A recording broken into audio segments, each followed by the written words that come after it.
Hello, hello. I'm Crystal Overfelt. I am the Early Head Start and Head Start Conscious Discipline Trainer, and welcome back to Parent Connect. This is the fifth in a series of videos that we share from Conscious Disciplines parent curriculum, parent tips and tools to help you become the parent that you want to be to help your children in their social emotional growth. And so this session, we are going to be focusing on how to help children to manage their emotions. And just like last time, the presentation is broke down into three segments. The first one is just breathe. And we'll be learning another fun breathing technique to help children to learn how to calm themselves. The second segment is Be There, and we will learn another love ritual that helps to wire the brain for self-control and willingness, because love rituals are just social games that create connections and increase cooperation. And then lastly, the last segment is Me First, and that is where we focus on practicing, modeling, and teaching the skills that we want our children to learn, because we know that children's social emotional development is learned through their experience, and it's through the modeling of the adults in their lives. So today we are going to be focusing on how to manage our emotion. So let's get started with our first segment, which is Just Breathe. And in this segment, we are going to be learning bunny breathing. And actually, Becky Bailey, who is the creator of Conscious Discipline, is going to demonstrate this for us as she is teaching bunny breathing to a classroom of young preschoolers. This one, Mike. I can bunny breathe. Bunny breathe. I can bunny breathe. This is your little bunny with the ears. See the ears? So you got to breathe in and make the ears go up. And then hop out. This one, Mike. I can bunny breathe. Bunny breathe. I can. Okay, we're going to do it again for us. And it is always a good idea to do any breathing technique 3 times, because that helps to really get that breath in there and help to calm the stress that is going on in the body. So there was our new breathing technique for this session. And the next thing we're going to do is our love ritual for this session is called Here's the Bunny. And you might sense a theme here with the bunnies, but this is Mindy Becker. She is a Conscious Discipline certified instructor who's going to demonstrate 2 ways to play Here's the Bunny with your children. She's doing this in her classroom of toddlers. So take a look at this. Here's the bunny with his ears so funny. Here's the hole in the ground. When a noise she hears, she picks up her ears and jumps in the hole in the ground. Squeeze, squeeze. All right. Okay, let's do it the other way. Ready? Here's the bunny with his ears so funny. Here's the hole in the ground. When a noise she hears, she picks up her ears and jumps in the hole in the ground. Squeeze, squeeze. Okay, you want to do it? That's one that my grandchild really enjoys. So try one of those ways, or both. And that brings us to the Me First segment of our session, where we talk about modeling and teaching our children the social skills that we want to see them to be able to use. And so I just wanted to do a quick review of what we've gone over so far. So we have talked about, in our first session, how do I help my child to self-regulate? And we talked about composure and actively calming, learning to breathe to help self-regulate.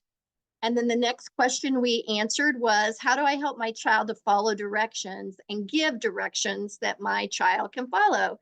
And in that session, we talked about the importance of attention and focusing on what we do want and using an assertive voice to give our children clarity by using the formula name, verb, paint. And if you don't remember what that is, you can always go back and watch that session.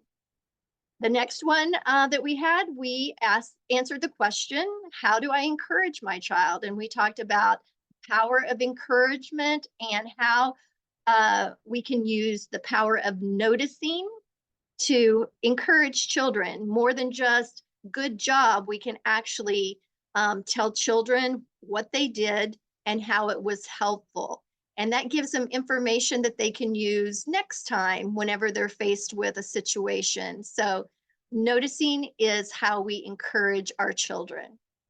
And then we talked about how do I help my child to make helpful, healthy choices. And we talked about we do that by giving them 2 positive options for how to reach a goal. So if any of those questions you're thinking, I think I might want to listen to that again, I want you to invite you to go back and watch those videos. Today, the question that we're going to be answering is, how do I help my child to manage their emotions? Because emotions are everywhere. And sometimes they are just difficult to know what to do with them. And so what I'm going to do is give you 3 things: a power, a skill, and a formula for how to help children to manage their emotions. The power will help you to regulate. The skill will help the child to regulate. And the formula will give you steps to help walk your child through the process of being able to acknowledge their upset and give a name to it and manage it.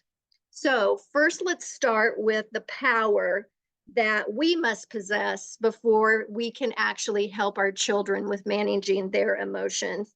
And that is the power of acceptance. And I want you to think with me for just a minute and do a little self-reflection about, what do I do with my own feelings when things are not going the way that I had hoped that they would go or that I wish them to be?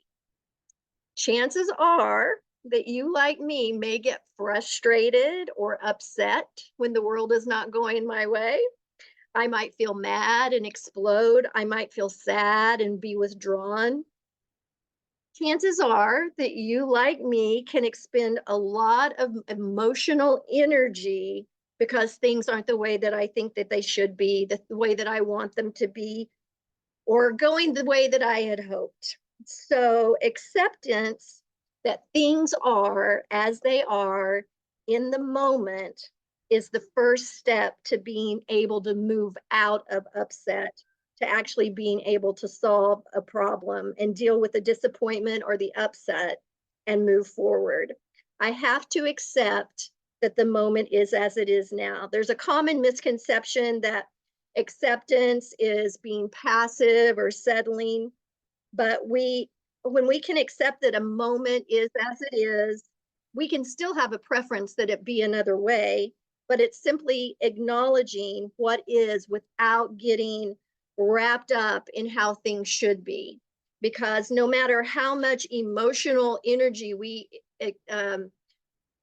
extend in wishing things were different and trying to make them different, whenever we can accept that the moment is as it is right now, then it actually helps me to move out of that upset into a higher place in my brain where I can solve the problem.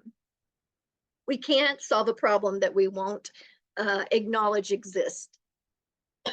Excuse me. So think of it this way. Have you ever seen this face on your expression on your child's face. I can't do it.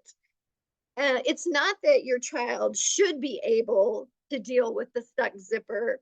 Your child is crying in frustration. I have to accept that my child is crying in frustration. Then I can help him to manage that frustration and teach him how, help him get the zipper unstuck and get back to life, rather than being so frustrated that he is upset. Or it's not the fact that you should be able to leave the room for 5 minutes without a screaming match starting, but I need to simply accept the fact that the kids are arguing over the ball. Then I can help them to breathe and calm down and coach them about how we take turns. Because it takes a lot of coaching to master any skill, but especially those social emotional skills. So I have to be willing to accept that my children are where they are. Or maybe, oh, I remember this one, but I'm not tired. It's not that your toddler shouldn't be able to lie down for a nap without throwing a fit in resistance, but your toddler is resisting sleep. And I have to accept that he's frustrated that he can't keep playing. Then I can help him to manage that frustration by teaching him how to soothe and helping him to calm down. Then we can solve the problem. We have to accept that the moment is as it is before we can help the child to move from upset to calm, because that acceptance is what gets us out of that state of upset ourselves. Here's a really important truth to think about. All upset stems from resistance. And resistance is what keeps us stuck in an emotional state, and it eats up a whole lot of our energy. When we accept that the moment is as it is, we can use all of that energy to manage our feelings and move from the problem to a solution. And here's a little tip for you to think about whenever you think about that power of acceptance. Until we feel our feelings, we won't allow our children to feel theirs. If we don't allow ourselves to feel our feelings, we will end up doing something to numb them or to medicate them. If we ignore our feelings, our relationships, our mental health can suffer. If we stuff them down and don't acknowledge them, our health can suffer. And or many times we end up medicating them or numbing them. And that doesn't necessarily mean just through drugs or alcohol. We can also medicate and numb our feelings through shopping or eating. But if we medicate our feelings, we never learn how to manage them. And this is another thought. That we need to realize that feelings are not the enemy. They're part of life, and it is okay to feel them. There's an example that they give here that talks about that we need to practice feeling our feelings. And just like the weather, some days are sunny, other days are cloudy, and some bring storms. The weather comes and it goes. It is not always the same every day, but resisting a rainy day is silly. I would have liked to have resisted today, not getting out in the rain. But the power of acceptance, when we use that for ourselves and accept that the moment is as it is, we can relax and not be resisting and fighting what is. When we feel internal weather patterns, they're going to come and they're going to go. And when we're willing to accept those feelings, we can actually learn to manage them, move through them, and find solutions. And this is true for our children too. And that's what brings us to the skill of empathy. The skill of empathy is the key to helping children to learn to manage their emotions. empathy requires for us to listen to children's feelings and their thoughts without the need for that to immediately make them change. A lot of times, I remember doing this as a young parent. My reaction to my child's upset would be, "You're fine, it's okay," or distract them with a toy or a phone or a snack. But unfortunately, none of that does anything to help children actually manage their emotions. It just becomes a pattern of avoidance or resistance rather than handling them. So we can't fix a problem that we're not willing to acknowledge. But empathy, like acceptance, is also commonly misunderstood. We tend to think that empathy means that we're taking on somebody else's pain as our own, but that's not the heart of true empathy. True empathy is the heart of emotional intelligence. It is about understanding and accepting another person's perspective or feeling, but not necessarily taking on their pain as our own. On the handout that goes along with this video that you can get from your FRS, it talks about immature empathy and some of the ways that manifests itself. Here's a few examples I'll just give you really quickly that end up being more harmful than helpful. One is when we gush with sympathy. Whenever we gush with sympathy, we encourage others to get caught up in their feelings. We think that it shows that we care, but sometimes it ends up helping them stay stuck in the feeling. Sometimes we give unsolicited fix-it advice. I don't know if you've ever shared a situation with another person and they seem to want to solve your problem without considering your feelings about it. And that is a pitfall that we all fall into. Here, let me fix that. But we want to skip over the feelings because it can be uncomfortable to be present with somebody whenever they're having hard feelings, emotions that are difficult. Another thing that some people do is offer humor. We try to distract instead of actually engage emotionally. And it's just a defense against, again, wanting to fix things without actually being in the moment with someone. Another thing that we do sometimes is we share similar experiences in our own lives. Well, let me tell you what happened to me, rather than just allowing the person to share their own experience, feel their feelings. It ends up putting the focus on you sometimes. And another thing that can be immature empathy is when we say things like, "It'll be fine, it'll be fine." That says you shouldn't feel what you're feeling right now because it's all going to turn out fine.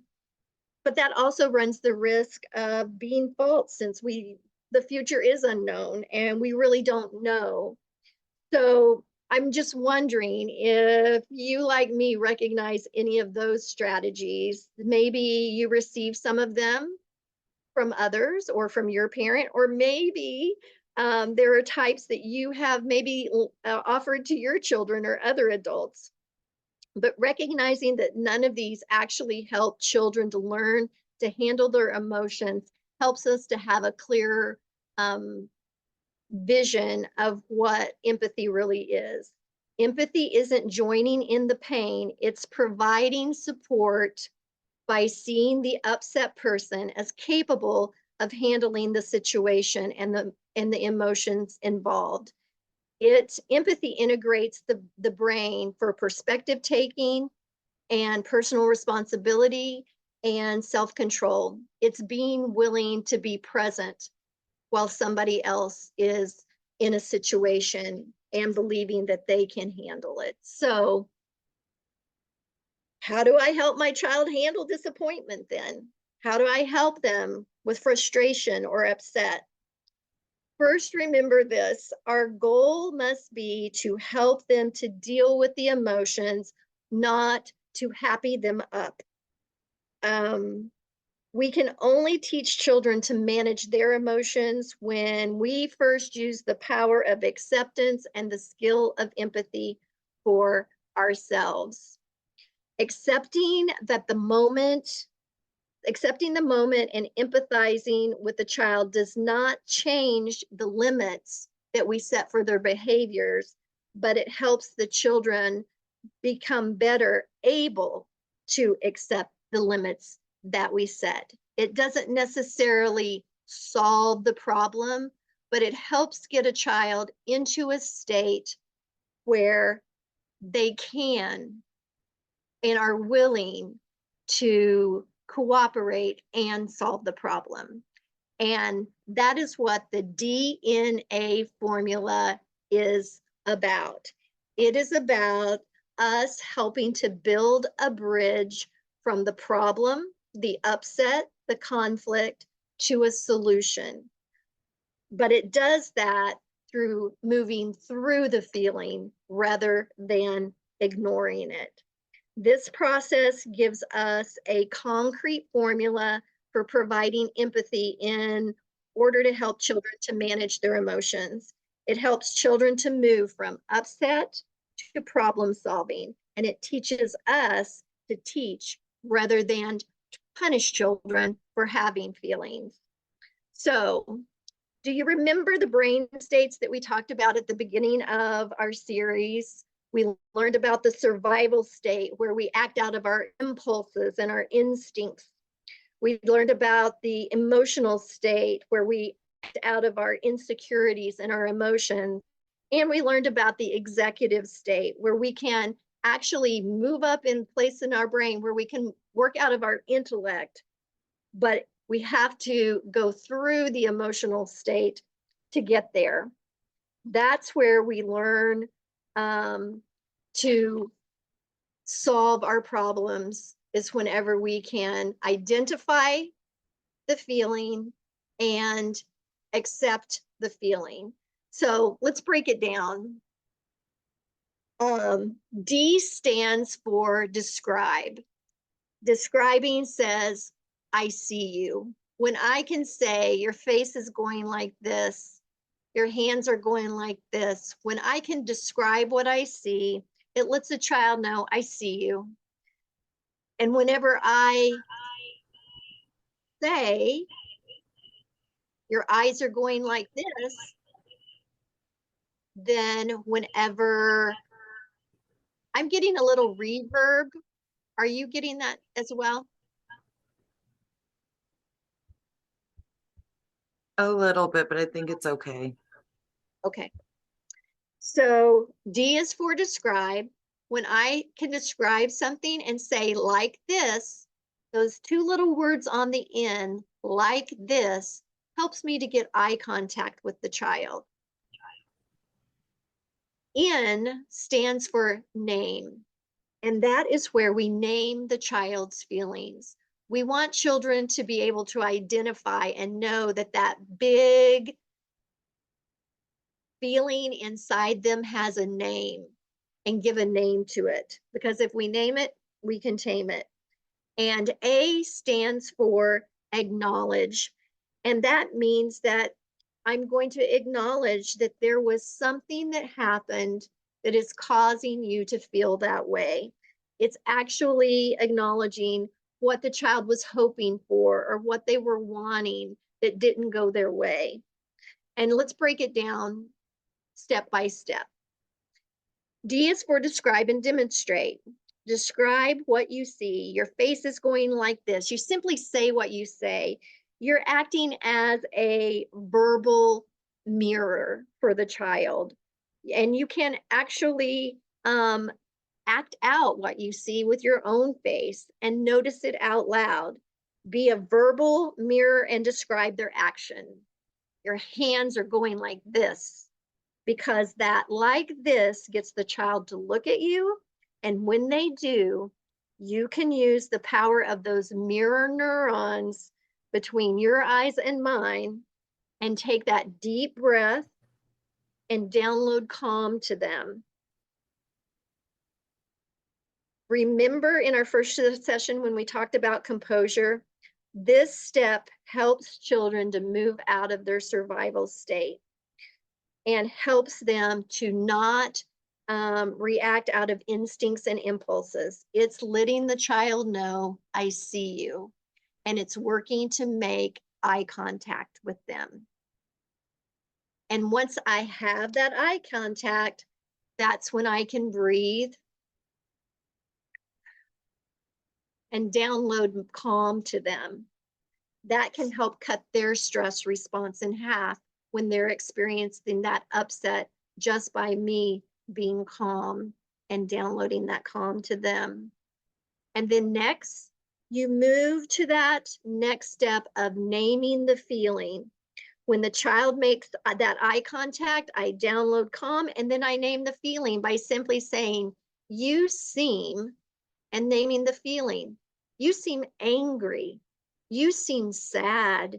You seem scared. When we name that feeling, and maybe you get it wrong, chances are they'll let you know, no, I'm not sad, I'm mad. The words you want to say that you seemed are letting the child know, I feel you. There's a name to that big upset that's going on inside you. Because if we can name something, we can tame it. And being understood gives us the support that we need to move out of our emotional state to that executive state where we can actually solve the problem that's causing our upset. Unless we get to that executive state, we're going to stay stuck in that emotional state with negative reactions and emotions and never reach the goal of problem solving. And so remember how we talked about you must feel safe and connected to cross that bridge to our thinking brain or our executive state. And lastly, A stands for acknowledge. After we name the feeling, we want to quickly follow by acknowledging their desire. You seem mad. You wanted a turn and didn't know how to ask. Acknowledge what the child was actually wanting or hoping. You would say you were wanting to stay at the park longer, or you were wanting the ball. We are telling them, I get it. I understand why you're feeling upset. Things aren't going the way that you hoped. I get it. It's hard, but you can handle this. Once we acknowledge the child's desire, we can then help them solve the problem or teach an appropriate skill or come up with a solution. But because they are now in their thinking brain rather than stuck in that emotional cycle, they are more willing and capable of helping to solve the problem. If you don't know what's upsetting the child, or you're like, I don't know why they're crying, I don't know why they're mad, then you can simply say, something happened. Just the fact that we verbalize and acknowledge that there was something that is causing their upset, even when we don't know what it is, helps to move them closer to a place where they can handle it. So let's try an example, because what this DNA process says is, I see you, I feel you, and I get it. It says, I'm here with you and I'm wishing you well. So first I'm going to describe the behavior or the action that I see. Your face is going like this, and make the face.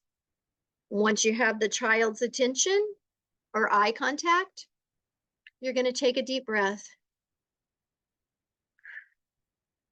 And maybe they don't look at you that first time. Go ahead and take that deep breath and describe something else. And your hands going like this. Chances are, when you demonstrate and describe and end it with like this, you will garner eye contact. That's when you want to make that eye contact and download calm through breathing. Then you're going to name the child's feeling. You seem sad.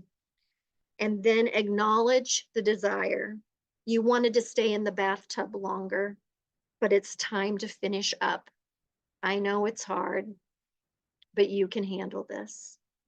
The DNA process doesn't solve the problem, but it helps to move the child from the emotional state to a calm one so that they're more willing to solve the problem and to move forward. Let's try one more. Your face is going like this. Make the face. Breathe when you get the eye contact. Name the feeling. You seem angry. Acknowledge why. You wanted a turn and you were skipped over. It says, I feel you. I see you. I feel you. I get it. I know it's hard, but you can handle this. Let me show you what to do next time. Next time you want to turn, tap your friend on the shoulder and say, can I have a turn? Whenever we get them out of the emotions, we can actually begin to solve problems and teach skills. Accurately identifying feelings is a key part of empathy. There's a mini poster that will be on your parent handout that you can get from your FRS, and it shows 8 common feelings. And when you use the DNA process with our children, we want to make sure that we use one of these feeling words for that name component, because once we identify feelings, we can begin to manage them. Another thing that we use in our classroom is called a We Care Center. It helps us to encourage compassion, emotional regulation, and empathy. In our classrooms, this basket might have some comfort items in it, a stuffed animal, a blanket, photographs of loved ones. And this is something that you could do at your home too. You can offer these items to someone when they are in a state of upset. One of our classroom jobs is somebody who does this and offers care to children who are experiencing upset, because it teaches children to empathize with one another. And we might have some Band-Aids or a bear, something that's going to help children to learn to offer empathy to one another. And one of the tools, if you made something like this at your home to have to teach that empathy, one of the things that you could include is those little feeling faces that will be on your parent handout to help them to identify what they're feeling. But the most important thing that we can give our child in times of upset or distress is simply our loving presence, our willingness to be with them in those moments and provide a calming presence will help children to regulate like nothing else can. When they know that they are seen, they are felt, they are understood, and that we believe that they can handle this and will be there for them while they work through that upset, what more could you ask for? I think even as adults, we want, if somebody says, I see you, I feel you, I get you, there's not a whole lot more that you can ask for than somebody who's willing to be with you during times of distress, and to know that somebody's wishing me well and wants the best for me when things are upsetting. That is the power that you as a parent hold. And you've got this. You can handle this. And so I just want to challenge you to do some bunny breathing, try out the new love ritual. And whenever things don't go as your child had hoped or as you hope they would, when they're having a hard time with those big feelings, just take a big breath, and accept that the moment is as it is, and remember DNA. Say what you see, take that big deep breath, name the feeling, acknowledge the disappointment, and you'll be amazed at the difference that it can make for you and your child. One last thing that I'll mention that is coming to you as well from your FRS is another one of the resources that we use in our classroom, and that is called the We Wish You Well ritual. And wishing well is another way that we teach children to care about others and show empathy for others whenever they're having a difficult time. On this particular little board, we have a heart in the middle, and if a child is absent or having a hard time, we'll put their picture in the middle of the heart and sing a song where we take all of our well wishes and for that person, and we send it to them. There's a little song that we sing, and some of you may know it. We wish you well. We wish you well.